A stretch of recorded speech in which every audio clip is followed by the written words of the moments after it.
May nangyari na ba? Muling nagbabalik ang inyong lingkod. Misteryoso Recap.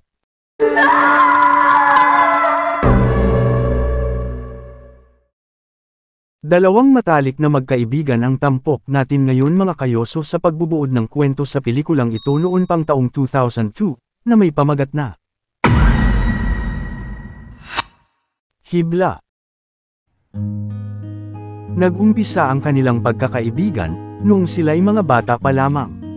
Magkapatid na kung ituring nila ang isa't isa, at wala ding araw na hindi sila magkasamang dalawa. Subalit isang pangyayari ang labis na magpapasakit sa damdamin ng isa, dahil sa desisyon ng mga magulang na kailangang makipagsapalaran sa Maynila nang upang maranasan naman ang maginhawang pamumuhay. Halos gumuho ang mundo ng batang Musmos habang pinagmamasdan ang papalayong sasakyan, lulan mismo ng kanyang kaibigan kasama ang mga magulang. Samantalang hindi naman humihinto sa pag-iyak ang isa dahil sa bilis ng mga pangyayari na hindi natuloy nakapagpaalam pa sa kanyang kaibigan.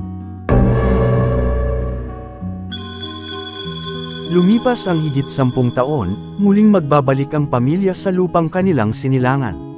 Ngunit ang mag-ama na lamang ang bumalik dahil nakipaghiwalay na pala ang asawa ni Mang Roman, na sumama na sa ibang lalaki na talaga naman. Habang ang Musmos na bata noon, heto na ngayon at kitang-kita tuloy ang laki ng kanyang pagbabago.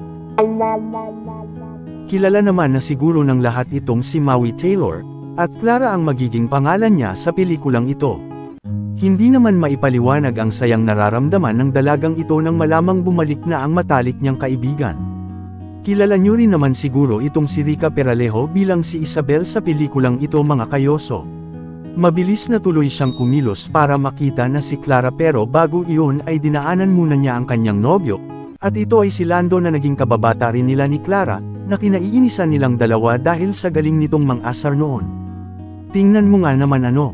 Mukhang totoo yata iyong kasabihan na the more you hate, the more you love. Dahil sa halos isang dekada nang hindi nila pagkikita, medyo nagkakahiyaan pa ang magkaibigan lalo na't pareho silang hindi makapaniwala sa pagbabago ng kanilang mga hitsura. Pero kapansin-pansin talaga na itong si Clara ang may malaking pinagbago dahil sa klase pa lang ng kasuotan, kilos, at pakikipag-usap lalo na sa lalaki, ay di hamak na napakalayo at ibang-iba kung ikukumpara natin si Clara, dito kay Isabel. Maging dito nga rin kay Mang Roman ay hindi rin makapaniwala sa laki ng ipinagbago ni Isabel nang masilayan nito ang taglay na kagandahan, at para bang makahulugan ang mga klase ng pagtitig nito, na talaga naman. Sinulit ng dalawa ang mga bagay-bagay na ginagawa, o pinupuntahan nila noong sila'y mga bata pa. Pero ang nakapagtataka lalo na kay Isabel, ay ang di man lang makaramdam ng kaunting hiya itong si Clara dahil nga sa basang-basa ang kanilang damit, at kasama pa naman nila si Lando ay tiyak na nakikita nito ang bakat ng walang hanggan, na hindi mo kayang hindi pagdikitin ang iyong mga bibig kapag binigkas mo ang salitang langgam. Langgam. Kapansin-pansin naman kasi rito kay Clara na para bang gusto rin nito si Lando kaya may pagkakataon na natanong niya kay Isabel kung naggenggengan na ba sila. Grabe talaga itong si Clara ano. At natawa na lamang ito nang sabihin ni Isabel na hindi pa raw niya na isusuko kay Lando ang bataan kahit pa mang ilang beses na siya nitong pinagtangkaan. Kahit sino naman kasi ay hindi makakapagpigil sa sarili kung ganito ba naman kaganda ang tanawin pero sadyang iba ang pananaw ni Isabel dahilan upang hindi mapagtagumpayan ni Lando ang sumisid at lumusong sa karagatan, na talaga naman. Nagpatuloy lang sa tila pang-aakit na kilos itong si Clara sa tuwing nakakaharap niya si Lando. Samantalang halos hindi naman na makakilos sa kinatatayuan nitong si Mang Roman nang mapagtantong kakaibang bao na ang kanyang nasisilayan ng maparoon si Isabel upang manguha ng mga bao mismo sa kanilang kaprehan. Natigil lang ang halos pagkinang na ng mata ng Ginoo nang dumating si Clara sa eksena at dito ay naisipan ni Clara na yayain si Isabel na maghapunan sa kanilang bahay. Siyempre payag naman itong si Mang Roman dahil pag nagkataon, baka hindi lang bao ang kanyang masisilayan. Siyempre para kay Clara, gusto rin niyang makita si Lando kaya dapat ay isama rin daw ito ni Isabel, at bakas tuloy ang pagkadismaya sa itsura ni Mang Roman, na tila na bad trip pagkarinig sa pangalan. Dumating na nga ang tagpong iyon at kapansin-pansin tuloy na hindi welcome si Lando kay Mang Roman. Nahalata naman iyon ni Clara kaya siya na ang bumisita sa binata habang si Mang Roman ay daig pa ang asawa kung paglingkuran niya si Isabel at hindi tuloy ito nakaligtas sa paningin ni Lando, na humantong sa kanilang pagtatalo nang sila'y papauwi na.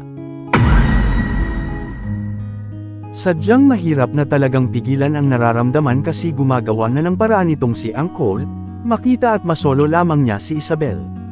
Tapos swerte pang pumapanig sa kanya ang panahon dahil biglang bumuhos ang napakalakas na ulan dahilan upang makapasok ito sa tahanan nina Isabel at sa muling pagkakataon, ay paniguradong kikinang na naman ang mga mata nito dahil sa nakikitang biyaya.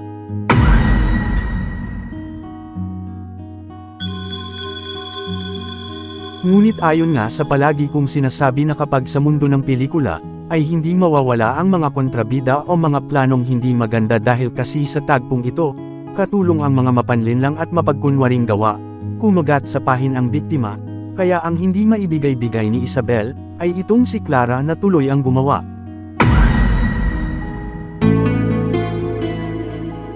Ngunit walang lihim ang hindi nabubuking at ang masaklap nga lang, ay masyado lang napaaga dahil nagkataon na naparoon na naman itong si Isabel upang manguha ulit ng mga bao.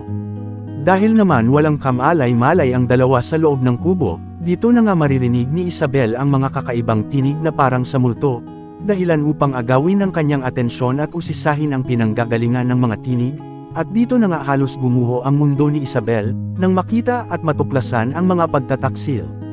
Masakit man ang mga nakita, nagawa pa ring mapahinahon ni Isabel ang sarili at nang makalayo na ay dito na niya ibinuhos ang galit at isinigaw ang nararamdamang sakit.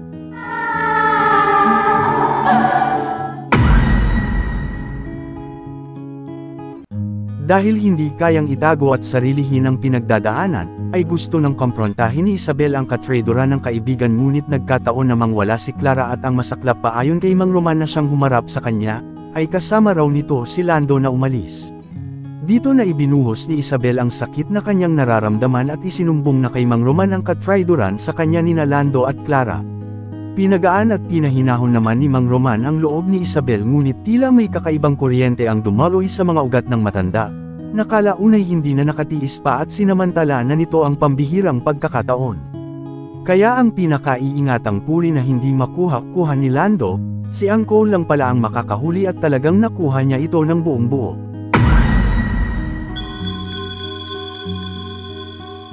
Matapos ang mga nangyari, sa paglipas ng mga araw ay dito na nagsimulang makadama ng konsensya itong si Mang Roman sa ginawa niya sa mismong kaibigan pa ng kanyang anak.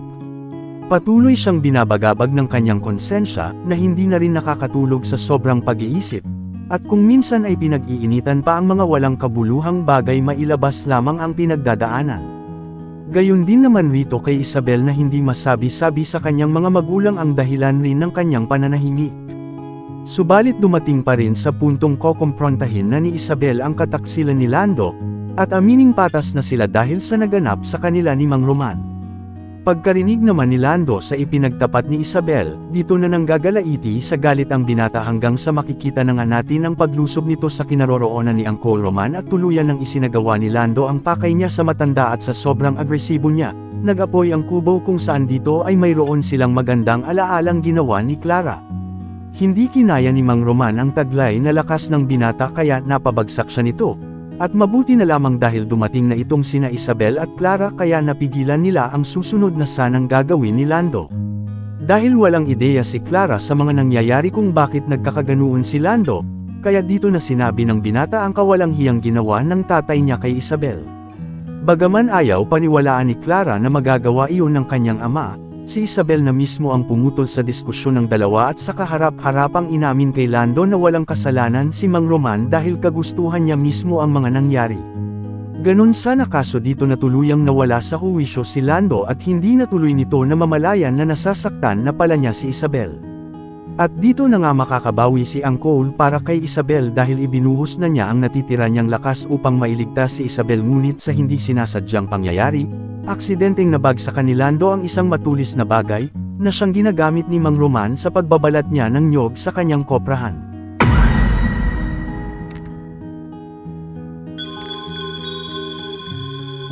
Habang abala ang magkaibigan dahil sa nangyari kay Lando, hindi natuloy nila na mamalayan pa ang pinaplano ni Mang Roman sa kanyang sarili, na iyon lang ang tanging paraan niya upang pagbayaran ang lahat ng kanyang mga ginawang kasalanan, lalo na sa ginawa niya kay Isabel, at ngayon ay si Lando naman.